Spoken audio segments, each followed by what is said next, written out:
Bismillahirrahmanirrahim. Assalamualaikum warahmatullahi wabarakatuh. Alhamdulillah, qadarna alal ihtifal fi hadzal makan mubarak. Alhamdulillah, pada kesempatan kali ini kita dapat berkumpul di mata kuliah Ulumul Hadis.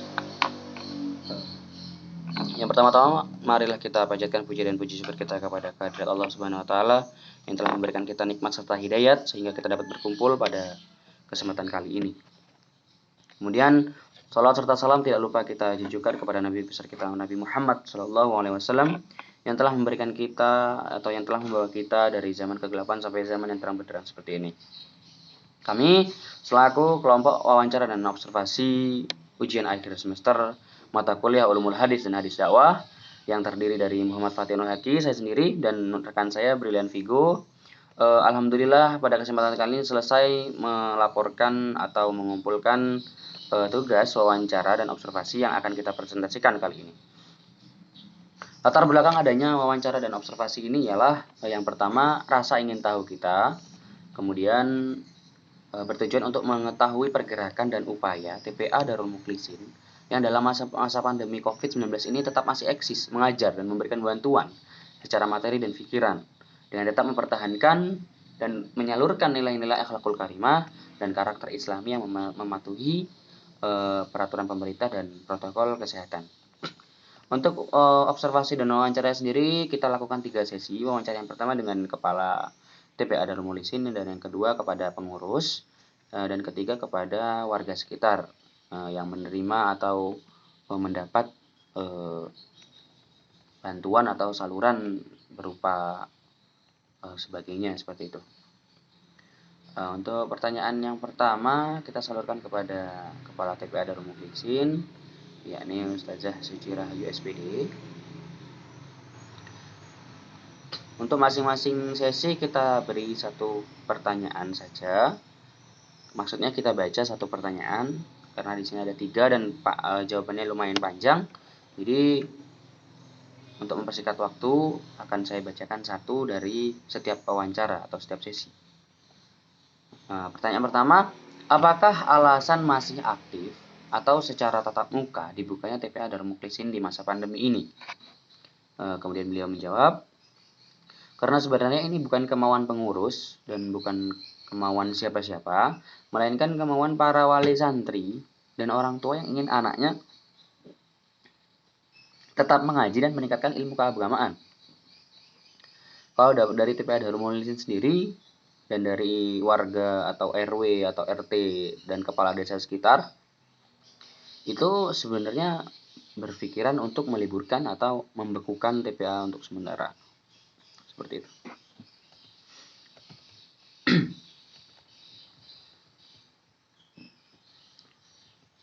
Kemudian wawancara yang kedua oleh Ustazah Fatanah SPD.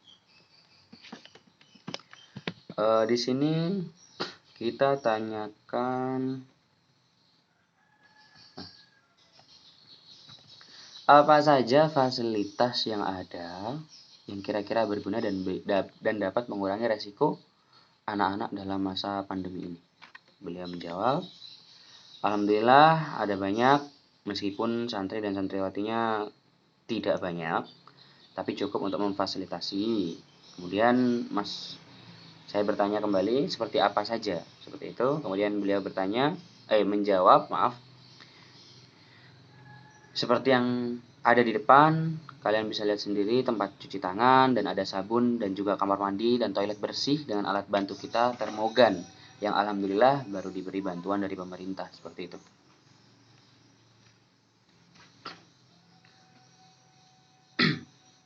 Kemudian untuk yang pertanyaan pertama untuk sesi ketiga kepada Bapak Mat Sudrun, masyarakat sekitar ya. Pertanyaan kami, apakah ada rasa khawatir ketika melihat anak-anak Bapak yang tetap masuk dan mengikuti proses belajar di masa pandemi? Beliau menjawab, tentu saja Dek, saya pribadi sebagai bapak ya saya khawatir. Tapi ya gimana lagi, karena ngaji itu juga nggak kalah penting. Jadi saya tetap menyetujui anak saya Sugeng itu. Jadi maaf. Jadi nama anaknya ini di sini dia Sugeng namanya, masuk TPA. Dan dia si bapak ini tentunya khawatir ya. Cuman memang tidak kalah penting, karena mengaji itu juga ilmu agama yang sangat penting. Jadi tetap membiarkan anaknya untuk belajar. Nah, kemudian kita karena sepertinya kita kurang dengan informasi, akhirnya kita bertanya kembali ke Bapak Somad ini gitu. Mengapa memilih tetap memasukkan anaknya di TPA pada masa pandemi ini? Ya karena itu tadi, Dek, beliau menjawab, untuk menimba ilmu agama itu kan sangat penting. Masa bapaknya bisa tahlilan, anaknya tidak bisa ngaji. Terus nanti kalau saya meninggal, itu siapa yang mau ngajiin saya, Dek? Di sini ada intermezzo antara ketika percakapan kita berlangsung, wawancara kita berlangsung. Di sini ada intermezzo dan itu membuat suasana cair ya. Jadi enak wawancaranya, bapaknya juga enak. Akhirnya kita intermezzo seperti itu. Nah, kesimpulan yang kita dapatkan dari wawancara dan observasi ini ialah mengapa, kan tadi pertanyaannya mengapa tetap masuk gitu kan. Jadi yang kita lihat, anak-anak lebih suka mempunyai teman atau belajar secara tatap muka. Ya. Karena bagi segelintir atau hampir 50% anak itu menggunakan gadget hanya untuk bermain. Dan itu pun ketika di dalam rumah saja. Jadi mereka bakalan ngerasa bosen. Kita pun juga bosen secara daring. Apapun yang kita lihat, HP kan seperti itu, handphone yang kita lihat. Jadi mereka juga merasakan garing atau bosan, crunchy. Nah, itu wajar. Dan mereka lebih memilih untuk tetap masuk TPA. Karena memang anak kecil hakikatnya emang suka bermain, aktif, tatap muka, seperti itu. Dan bagusnya dari TPA ini lagi, TPA ini bisa membuat dan meyakinkan para wali atau orang tua dan masyarakat sekitar dan yang dalam masa pandemi ini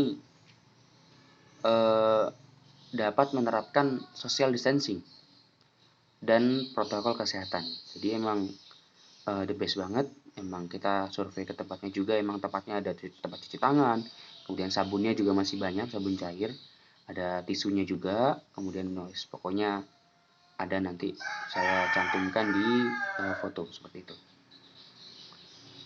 Ya, kemudian penutup, kami berterima kasih kepada semua pihak, khususnya Bapak dosen pengampu yang membantu menyelesaikan dan menyusun tugas ini hingga terselesaikan sampai saat ini.